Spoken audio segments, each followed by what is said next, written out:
Hey, good evening. Getting a little behind schedule here this morning or this afternoon. It's been a little crazy around here today. Lots of stuff going on around the yard, around the bee yard, chickens as well. So all kinds of good stuff. Hoping to be able to share some good info with you guys tonight. Been putting some things together. Looking forward to swarm season myself. It's almost here. I'm seeing reports of people catching some swarms already. And man, I tell you, it's coming up fast around here. We're just north and east of Dallas, Texas. The weather is beautiful today. It's in the 70s. Our fruit trees are blooming. There's lots of stuff for the bees right now. A lot of henbit, a lot of dandelions out there. So the bees are definitely active, especially today. I'm going to get out there tomorrow, probably do some video of the bees and what they're collecting, see what pollen they're bringing in. But I don't want to take too awful long here. I want to get into the meat of the discussion, sharing information about Swarm Trapping 101. It's been so crazy. I just love to catch swarms. It's like fishing for me. Fishing fish is fishing for bees. So let me bring this info up that I've put together to share with you all, and we'll kick this off. Why try swarm trapping? Man, I tell you, when I first started a few years back now, swarm trapping was high on my list of things. Before we actually got started with beekeeping, back here in the backyard, there was an aerial beehive that was formed. I didn't know when it showed up. One day I looked up into the tree and there was 8 combs, fully formed combs with massive number of bees on it. And I was like, wow, this is crazy. It's kind of cool. We'd thought about keeping bees, and a swarm had shown up in my yard, and I had no idea about it. I looked up there and it's like, wow, surprising, but pretty cool. That year, I started bees just about every way you could, and we'll talk about that down the road here too. But why try swarm trapping? Free bees. Bees are getting expensive. It's amazing to me. I see stories of people that when they started keeping bees, they were, like $40 for a nuke or something like that, or maybe even 25. I think I remember seeing somebody say. Now, wow, a nuke, I guess they're pushing over 200, 250, maybe 300 in some cases. They're getting expensive for a nucleus of bees. We're going to talk about swarms and how they compare to buying a nuke or maybe a beehive. And we're going to put some numbers out there and share those with you. Good thing about swarms is the bees come to you, sort of anyway, to your trap or bait hive. You get to control the initial environment. In that picture, you'll see there, it's one of my flower pot swarm traps, and it's basically 2 large flower pots, and it's got some frames inside of it. And we'll talk about that too. Swarms are most often bees that have made it through winter. So they're good bees. They're winter hardy bees. They've made it through. Not always, but most of the time, they're bees that have made it through winter. You can catch your own bees if you already keep bees. I really suggest putting out swarm traps, if not in your own bee yard, at least very close by. Find some place that you can put some bait hives out. If by chance you miss one of your colonies growing out of your control and they swarm on you, it's nice to have a swarm trap that is relatively close by. And it's fun. As I mentioned, I love catching bee swarms, and potentially profitable. As we already talked about, bees are getting to be expensive. Things you need to swarm trap. Well, you need a swarm trap or a bait hive, but there are lots and lots of options on ways to do that, to set up bait hives or swarm traps. There's a picture of the inside of one of my flower pot swarm traps. You can use things as small as nucleus hives, nukes, 8-frame hives, 10-frame deeps. I've seen, and I'm going to share a couple of pictures where people use buckets, and one was really small. It was like a frosting tote. Anyway, Yeah, so you need a bait hive or a swarm trap. You need a lure or bait. It's suggested. Do you need it? Not absolutely. And we're going to talk about that too. A good location or two or three. I have one place locally that is probably about 2 or 3 miles from here where I've caught at least 30 swarms from one tree. It's incredible. I have multiple swarm traps in this one tree, and I catch bees, multiple swarms in those swarm traps in the same tree at the same time. I don't know what it is about this location, but we're going to talk about location a little bit more here too. So find a good location or two, and put your swarm traps out or your bait hives. You need some gear. If you're going to catch some bees, you need something to put them in after you catch them. And you'll want to figure out what your gear is, what your setup is going to be, whether it's going to be a long lang or a Warray or 10 frame or 8 frame. There's all kinds of options, but you'll want to have that ready to put your bees into. And then you need some patience and some luck, or both. So a little background. I want to talk a little bit about swarming. When do honeybees swarm? And most of the time it's when spring and the hives grows. It's their way to propagate themselves. It's a way for them to continue their line. So in spring, when the size of the colony dictates, there may be other reasons for them to swarm out. We'd have a little note there about absconding, which is different than swarming, but it may look similar. Do bees find a new home before swarming? You know, that's an interesting topic. If you go out and do some research, like I did, most of the information you're going to find is that the bees will go out. They'll send bees out to scout bees out to find a new place before the swarm happens. There's new research that has come out where they're talking about the bees. It can go either way. They can swarm and then find a place, or they find a place and then swarm. And it's interesting to note. I'm not sure where I come down on it, other than I know that when the bees want to swarm, they're going to take off. They're going to usually stop somewhere very close. When a swarm happens, they're going to stop somewhere very close to their old home. I have had a swarm or two leave my yard, and most times they're going to go up into a tree on the fence line here, and they're going to go probably about 30 feet, and they may stay there for a couple of days. They may stay there for a couple of hours. They may stay there for just a minute. Bees will do what they want to do. But if you have an old swarm trap up or a swarm trap in your yard, you may give them a place to go before they leave your yard. How do bees select a new home? Well, we talked about scout bees. Scout bees will go out, they find a new location. When they come back, they'll dance, and how vigorously they dance tells the location and distance and potential resources for a new location. And a couple of bees may go and check that out. A couple scout bees may go check that out. They may go to another place, but ultimately they usually find a number of potential locations. And how the scout bees vote, if you've seen Honeybee Democracy, you read that, you might have a little more information about how that all happens.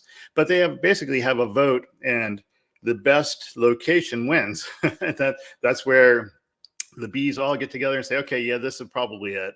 And they all start going.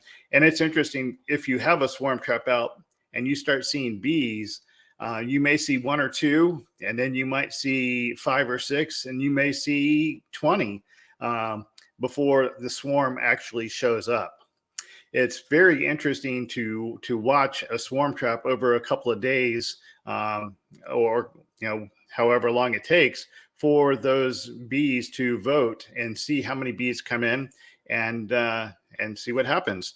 Usually, if you see a large number of scout bees, a swarm is not too far behind. And so it's very interesting. Once that vote has happened, the swarm happens, and they move pretty quickly. And I've seen some information and maybe a video on this before, but the selection committee, those scout bees, once the swarm happens, they start pushing the bees, the swarm of bees, to the direction of the new selected home. It's almost like I've heard it described as cowboys on a cattle drive. The scout bees will fly and give a direction. They'll go, up and above and around and just direct where that swarm is going to that new swarm trap or new location, that new home. Very interesting. Swarm trap design. I'm going to give you some basics, some basic info. This is what I've found to be the most commonly quoted information about swarm traps and swarm trap success. They say it's 35 to 60 liters in volume. And then I give you some sizes there. A 5-frame nuke is about 23 liters. 10 frames is about 29. So you can see that 10-frame super is 29. That's getting pretty close. The 10-frame deep is 43, and that fits right in that sweet spot for a swarm trap. So a 10-frame deep really works. What you're looking for may not be an actual 10-frame deep, but you're looking for the volume, that liters in size.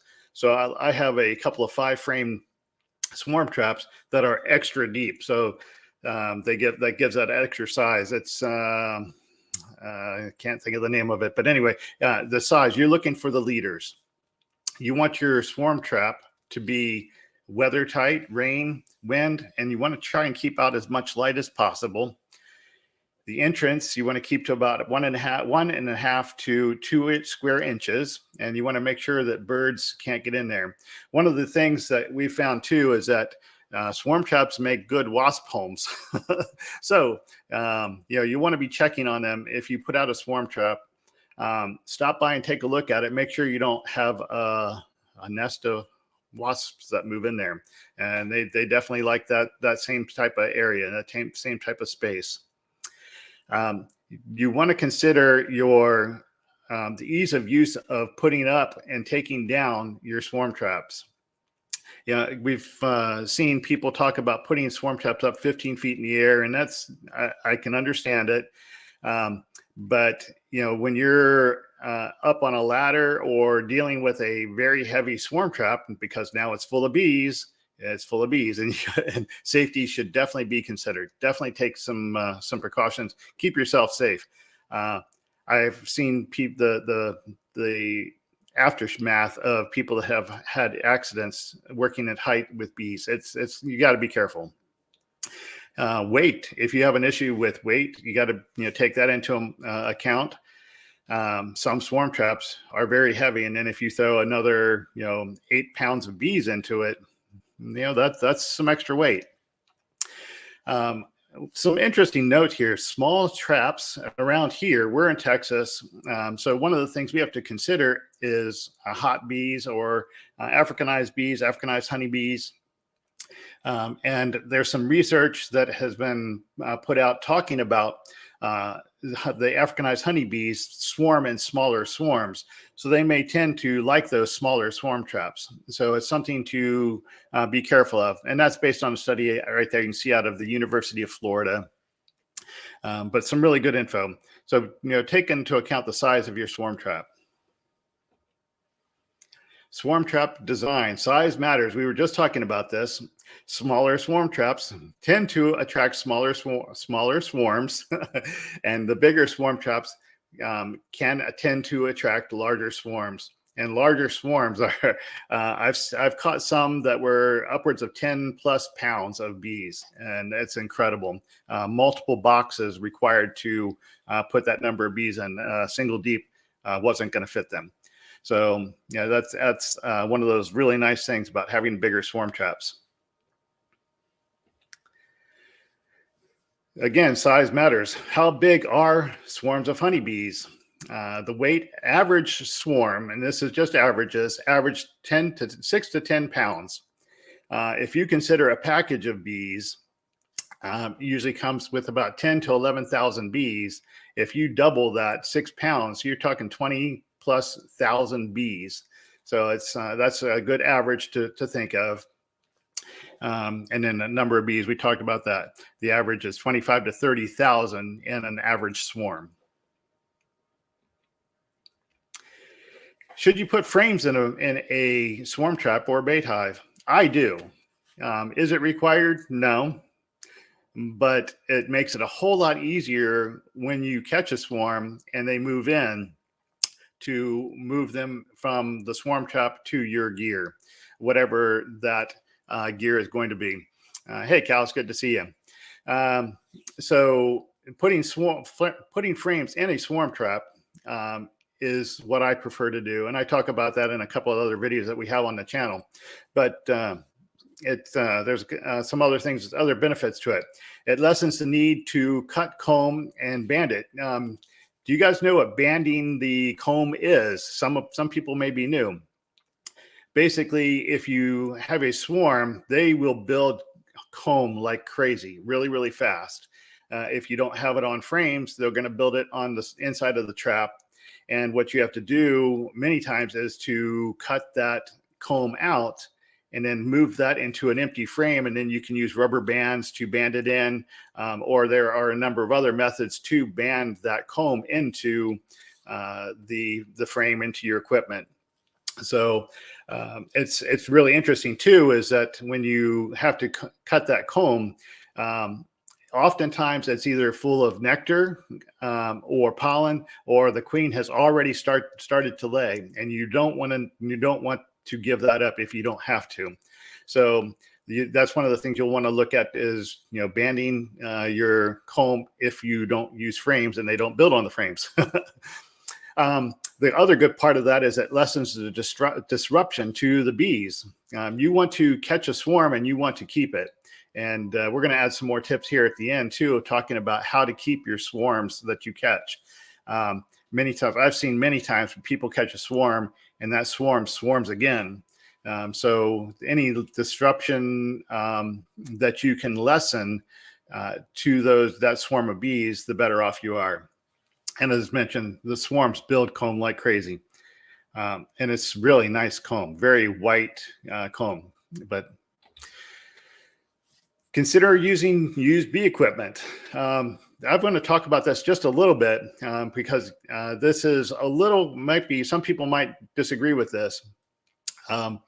But if you have your own old equipment, it's great because you know the history of that old equipment to use for bait hives or swarm traps. The bees love the smell of bees. So if it's been used by bees, your trap has been used by bees, or once you have had some success catching swarms in a swarm trap, the likelihood is that the bees will find that acceptable, and you'll catch more swarms with that same swarm trap. If you don't, you can take some of your comb, or if you can get some comb and melt that down, or some of your beeswax, and coat the boxes, inside boxes, or your frames, coat that with some wax, anything to get that smell of bees into your bait hive or swarm trap. That'll go a long way to being successful in catching swarms. If you have the time, you could consider putting some of your own bees, into a box of your swarm traps. And I have done that. I've taken new swarm traps, and put bees into them to let them get used to that new equipment, and it gets the smell of bees on it. Use equipment from anyone else with a skeptic's eye. You don't know the history of it. You don't want to introduce any problems, any diseases, and you can mitigate some of that potential problem with painting and or using a torch.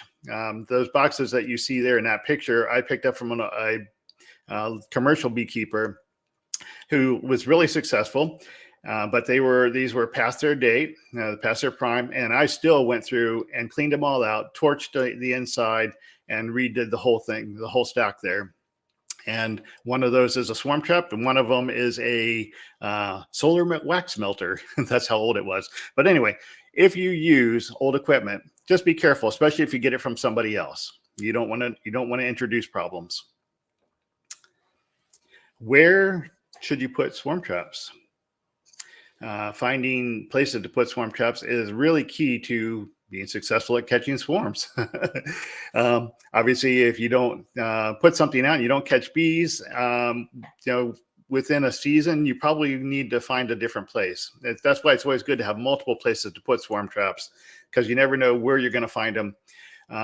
Some of the things you might look for are gardens, water. They love water. I'm at the very top of a lake here, just north of Dallas. Edges of fields, other bee yards.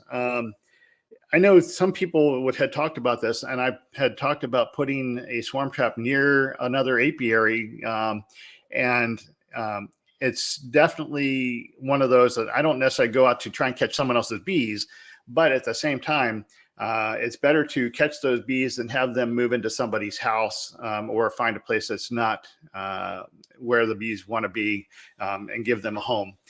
You might actually, if there is a beekeeper somewhere close by and you're thinking about putting a swarm trap out near them, you might just talk to them. You might find a good partner and somebody that might help you along the way.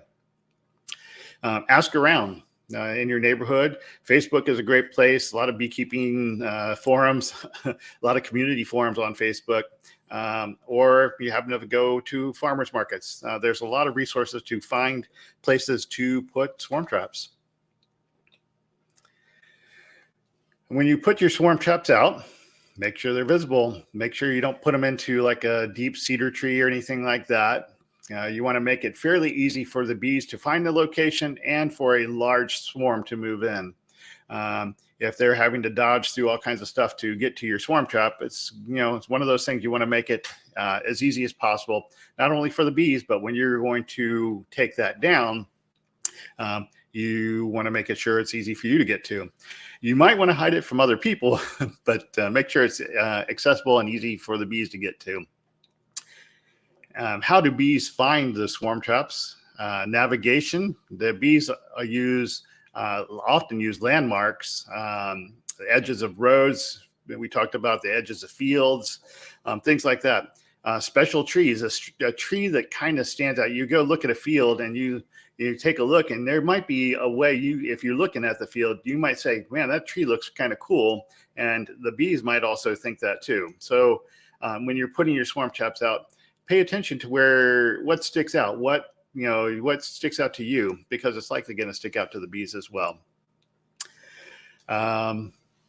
We already talked about making it less visible to people. I do. Obviously, you've seen my flower pot swarm traps. They blend in. I could drive right by and I know where they are, and I still can't spot them. I also do camo paint on some of mine. I also add contact info on the bottoms of my swarm traps, because if somebody happens to come upon them, it's like, what is this? I want them to be able to get a hold of me just in case. And also, if there's bees in it, it'd be nice for them to say, hey, I saw this thing and it's got a full of bees. So I put contact info on my swarm traps. So something to consider. Make sure when you put them up that your swarm traps are secure. That they're not going to be blown all over the place. They're not going to blow down. Lots of ways to do that. Ratchet straps, use French cleats on some of mine, and just make sure they're put up securely. Also, don't over secure them necessarily. You want to be able to get them down fairly easily when they're full of bees. How high do swarm traps need to be? We often hear, 8 to 15 feet, and a lot of people say even higher. And I've seen some really interesting videos where people do all kinds of things with ropes and throwing them up in trees and all kinds of stuff like that. Well, you can see in this picture, this is very standard for my swarm traps. That's a table, just a plastic table, and I put a box on there, and you can see that swarm trap with a swarm of bees on it is almost right to that box. So I use a 3-step stool, and as high as that goes is as high as I put my swarm traps, or lower. So mine is about, like I said, about 7 feet tall off the ground. That's about how high I put mine at max. Let's see, I'm sure lots of us have seen bees that move into water meter boxes, or if you have an old box, bee box that's empty in your apiary or your bee yard, a lot of times swarms will find those and move into them. So the how high up in a tree, throwing things up 20 feet in the air, not needed. Will you find success? Probably. If there's bees there, you'll probably find success, but it's a matter of return on investment for me, for my time and safety. Why do I keep my traps lower? Easier for me to deal with. And that's, like I talked about, safety, weight, and less disruption to the bees. If I don't have to mess with them way up in the air, if I can just grab them and put a screen over them, or just be really quick about it, it's going to cause less disruption to the bees, and we want to keep those bees. We talked about that earlier. Which direction should you face your swarm trap? Here in the Northern Hemisphere, I always suggest either pointing them south or southeast. It has to do with the prevailing winds and the sun. The bees, I've had most of my success with entrances pointing them south or southeast. Is it required? No. I've caught swarms with the complete opposite direction, north and northeast, facing into the wind, only because that's what I had available. And I still caught bees there. But by far, the most success is the ones facing south or southeast. And as mentioned, doesn't matter. Nope. The bees do what the bees want to do. What kind of bait? We get this question a lot. Do you need to bait? No, not necessarily. If you have put some time and effort into making your equipment, or you're using older equipment that smells like bees, bees are going to find it. They have incredible sense of smell. And we talked about bees using navigation to find swarm traps. That pales in comparison to their ability to smell. And I think it was some research that I read that they were saying that the bees had like 40 smell receptors in their antennae. So it's incredible, their ability to find food, bait, swarm traps, equipment. As you know, if you put stuff out, the bees are going to find it. What bait should you use? I suggest organic, if possible, lemongrass oil. I've had a lot of success with that. I also have used Swarm Commander. Really good luck with that. For the ease of use, I prefer the Swarm Commander. They smell, to me, they smell identical, like almost like Lemon Fresh Pledge. But I prefer the Swarm Commander. It's just easy to use. I squirt here and there, or onto a cotton ball, into a plastic bag. It's really easy to deal with. And if you have waxed frames inside the trap, all the better. How often should you bait your swarm trap? How often should you rebait it? Putting bait on a swarm trap is not really science per se. It's more what you're up to. But I equate it to, you don't want to have so much bait in there that it smells like going on a date with somebody with too much perfume or cologne. You want to be able to smell it, but it shouldn't reek, if that makes sense. So a little bit goes a long way. As we talked about, the bees' smell receptors are incredible. So a little bit goes a long way. I go and check my swarm traps about once a week. And if I can smell it at the entrance, because I do a squirt of Swarm Commander inside, and I do one at the entrance. And if I can still smell it, then I don't do anything. If I can't smell it, then I might give one squirt to the entrance. Hey, Bill, it's good to see you. So about once a week is about how often I check my swarm traps. And if I need to rebait, I will do so. I might leave it for another week just to check. And if I still don't have any activity, I might take that swarm trap down, see what's going on inside, make sure there are no wasps that have decided to move in, and then rebait it and put it back up. A lot of times what I'll do is, if a swarm trap isn't catching I will take that whole swarm trap back home, replace it with a different one, see what's going on with the one that hasn't caught anything. So it's nice to have a couple extra swarm traps, bait hives. I talked about that icing bucket. That's a picture of it right there. That little bucket, it's like a 2-gallon bucket. It caught a swarm. You can see I had a picture of the bees, scout bees, checking it out before the swarm moved in. It didn't catch a very large swarm, but it definitely caught a swarm, and it's fairly small. Obviously, a free bucket from, I think that came from Walmart. Anyway, what should you do if you see bees at your swarm trap? Basically, you just want to watch it for a minute or two, see what's going on. Are they scout bees, or has a swarm moved in? If you're seeing a lot of bees, or if they're hanging off the bottom, you'll know swarm is pretty evident when there's a lot of bees in there. But if it's a bigger swarm trap and it's got frames inside, you might not be able to tell necessarily, and you'll want to keep an eye out, just look at it and see what's going on. If you're just seeing a few bees, it could be that the scout bees have found it and a swarm is imminent. The more scout bees you see, the more imminent that swarm is likely to be. Well, how long should you leave a successful swarm catch in a swarm trap? That's a question we hear pretty frequently. And the answer is it really depends. It depends on your swarm trap. Do you have frames in it? What's it look like? How big is it? Is it big enough to hold the swarm? And there's a few things to consider on how long you should leave a swarm in a swarm trap. The longer you leave them, the more anchored they are to that trap, to that location. So that's not a bad thing if you have the ability to leave them. On my swarm traps that I have, I usually, when I know that there's a swarm there, I usually collect them within a day or two, and I collect them at night. I don't know if I put that on this screen or not. I think it's probably on the next screen, but I usually get them a night or two after I know that they're there, and I bring them back to my yard, and I will often leave them in the swarm trap in my yard for a day or two before I put them into equipment. So you caught a swarm. Now what?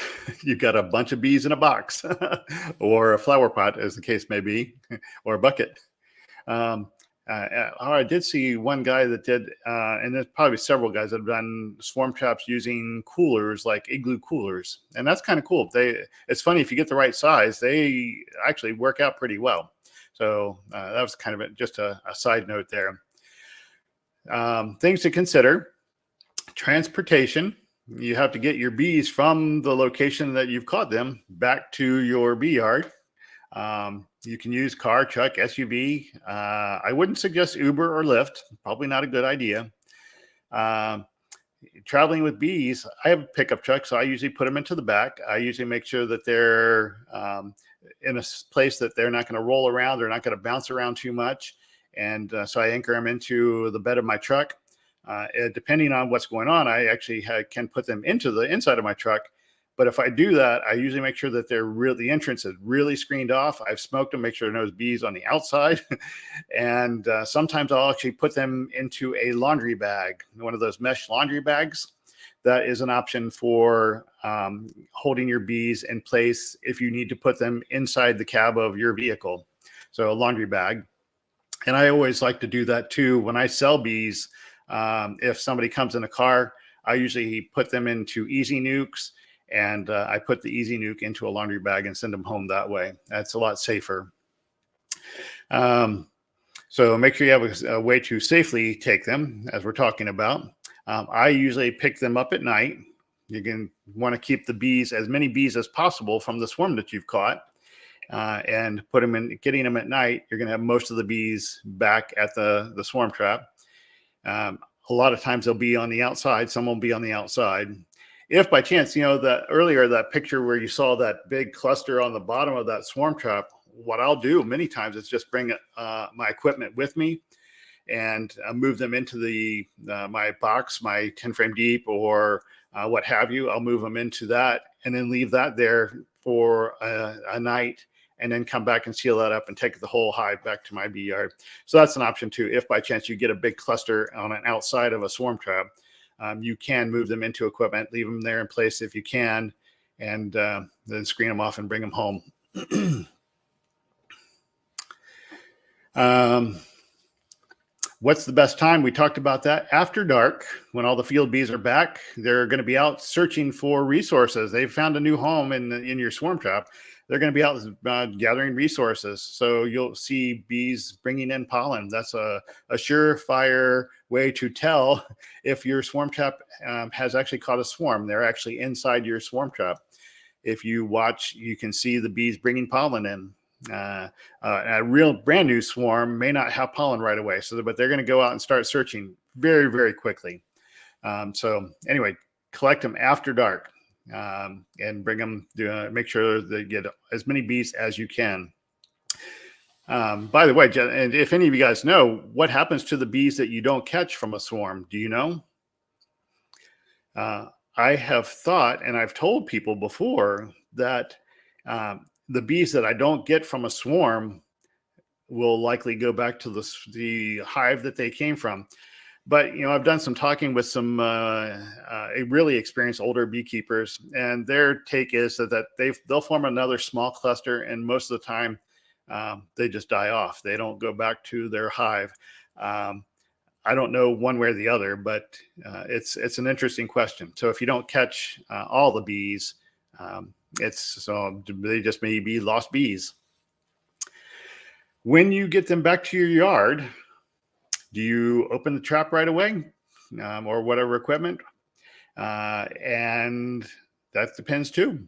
If it's raining or it's got a lot of weather going on, I may just take them back and leave them just like they are. I always make sure that the bees have plenty of ventilation. I don't want to leave them out in the hot sun for more than a day. So when I bring them home, they're at night. Many times I may just leave it till the morning and come out and then pop the screen off in the morning. Sometimes I may just release them as soon as I get them back. Usually I'm going to do a little bit of a block to that entrance so that when the bees do come out, they have to do some orientation. So we want to orientate them to the new location. So it depends on whether you should release them or not. I often, most of the time, will pop that entrance open just because I screen them off. I'll just take one small corner of that screen off. Queen includers. I don't know if I have another talk or another slide on this. A queen includer is what I call them. Could be your best friend when it comes to swarms. I know many people use those circle discs, and I was meant to grab one. And if you don't know what I'm talking about, those circles that has the queen excluder bars built in. It's got ventilation bars, and then it's got full open. Using that queen excluder on a swarm when you bring them back to your yard it may be your best friend. You keep your queen anchored, and your bees can come out and start foraging and doing some orientation to that location. So a queen includer.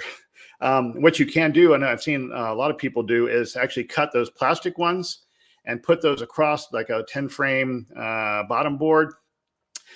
So that it's got the queen excluder, that's cut and just stapled in place at the entrance on your bottom board, just to try and anchor that queen, just to keep her in place. A moving day.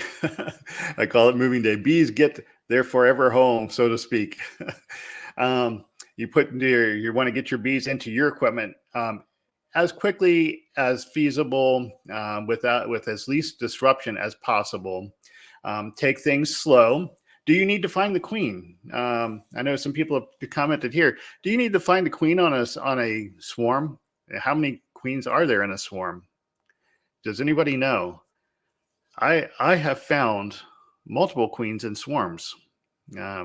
Most of the time, there's going to be at least one queen because she's left the old hive.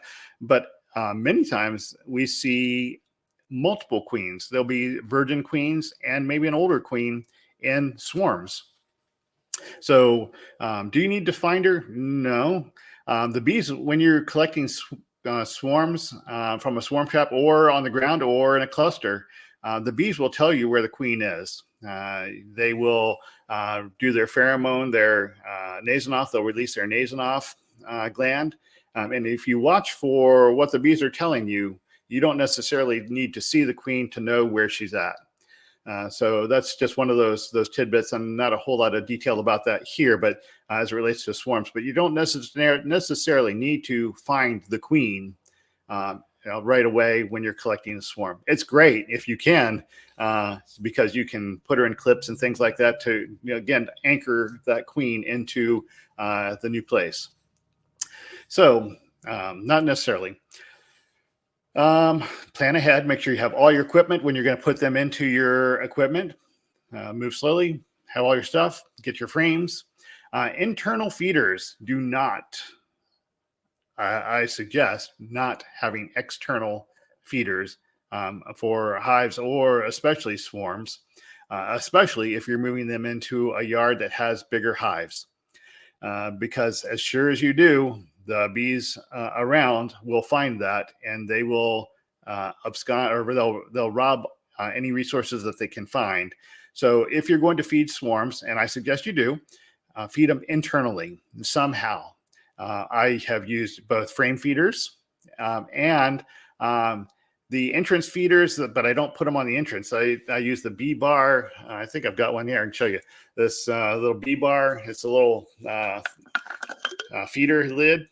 I put those inside the hive on top of the frames, and put another box on top of that so it's got some extra space for the swarm, and they've got some food up on top of them, and it's not at the entrance. So that's just another tip there. We talked about the queen includer. That's a great source. I've actually seen people use the whole queen excluder instead of on top of the frames. Down, so put your bottom board down, put the queen excluder, and then put your box, your deep, or whatever it is on top of that, so that the bees have to go through that queen excluder to exit the hive, basically still anchoring the queen. That's what we're looking for, making sure that they have found a new home that you're moving them into, that they're not going to swarm again. Many swarms will swarm again very quickly. So if you don't anchor them, or if they find something they don't like, they will leave again. So anything you can do to help anchor them into your equipment is good. Once you've got them in place, leave them alone.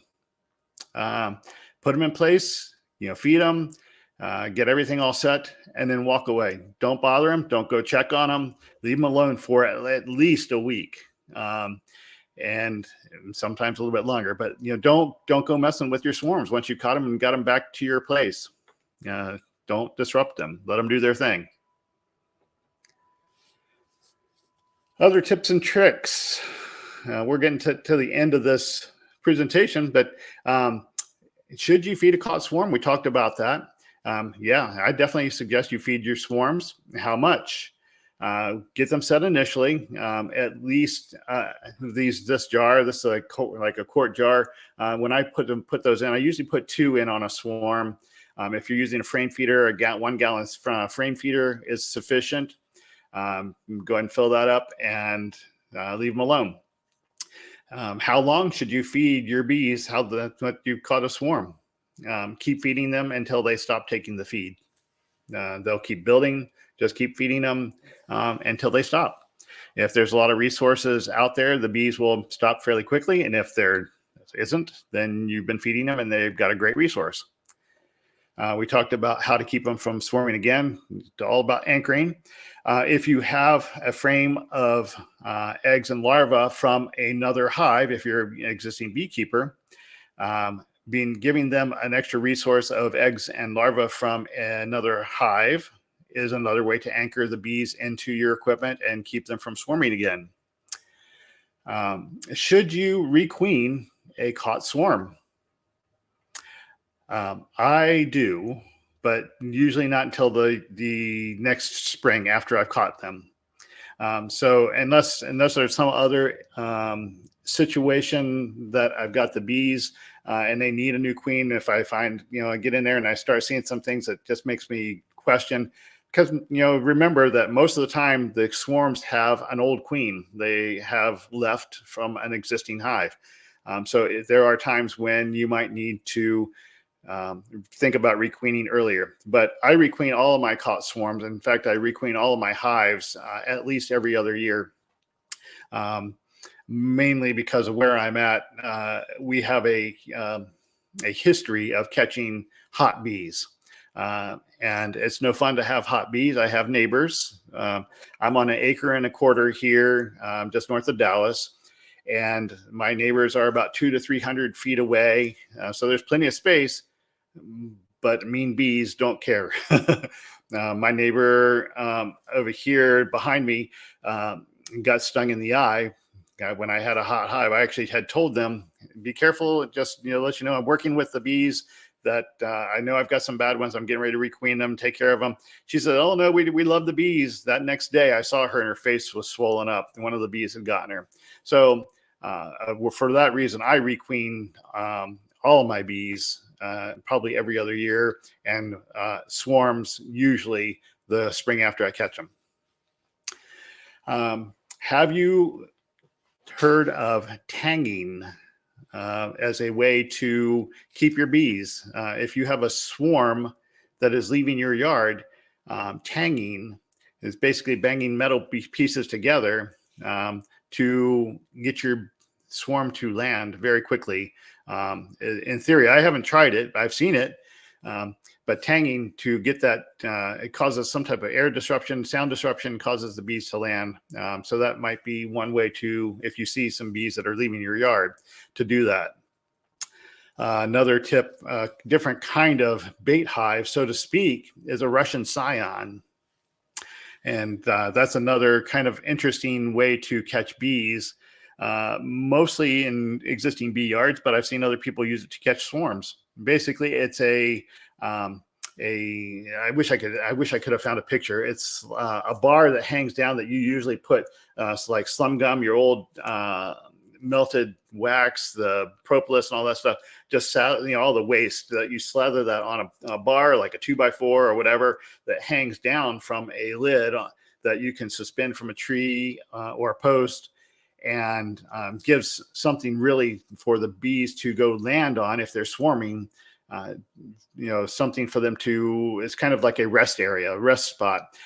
We talked about swarms leaving the yard and going up into a tree. Well, this gives them a place to go. So a Russian scion, if you do catch a swarm of bees on a Russian scion, typically you can just lower it down, and it's just like any other swarm. You can knock it down into a bucket or into a trap or into equipment and keep it that way. But that's a very interesting piece of tools that you can make at home to maybe keep your bees. Just to kind of a recap here, swarm trap success, it's like fishing. The more of the right factors you can get, the greater chance you'll have to catch them. And I put these kind of top 10 tips here. Basically, it's recapping what we talked about. And there's also a video on our channel talking about the top 10 tips for catching bees. If you haven't seen that, there's some really good info, and it's some of the same info we talked about in a few other things. So that's another thing to look at, and that's on our YouTube channel. And that's pretty much it for the presentation. You can contact me in any of these places, email, Facebook, YouTube, Instagram, and I can answer any questions here. If anyone has any questions, be happy to chat with you guys. Use the comments box there on YouTube, and whatever comes in, I'm happy to answer. Give anybody a second here.